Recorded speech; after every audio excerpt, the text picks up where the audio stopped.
एक जमाने में धुंधले पहाड़ों के दरमियान बसे एक अजीब छोटे गांव में लिली, मैक्स और ओलिवर नामी मुतजस्सिस बच्चों का एक ग्रुप रहता था।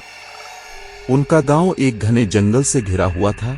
अफवाह थी कि वो पुरस्रार ताकतों के सहर में मुब्तला हैं। मौसम खिज़ां की एक सर्द सुबह तीनों ने गांव वालों की वार्निंग के बावजूद जंगल को तलाश करने का फैसला किया।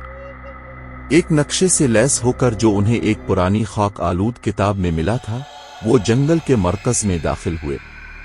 जैसे जैसे वो गहराई में चले गए, दरख्त राज की सरगोशी करते नजर आए और हुआ सर्द होती गई। जैसे ही सूरज गुरूब होने लगा, वो एक लावारिस केबन से ठोकर खा गए।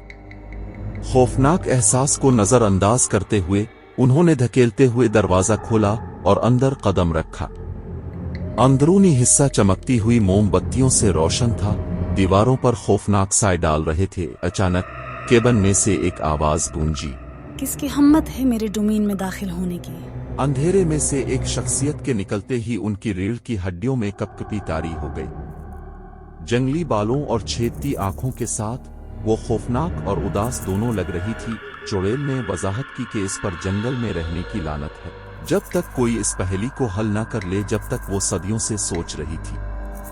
ये पहेली मंत्रों की एक किताब के अंदर छपी हुई थी जो पूरे जंगल में बिखरी हुई थी। मदद करने के लिए पुरज़्म बच्चे गुमशुदा सफ़हात को तलाश करने के लिए निकले।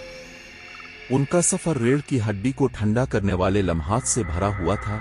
उन्हें बातें करने वाले दरख्तों, अंधेरे में चमकती हुई आंखें और खौफनाक वसवसे का सामना करना पड़ा जो उनका पीछा करते दिखाई दे रहे थे।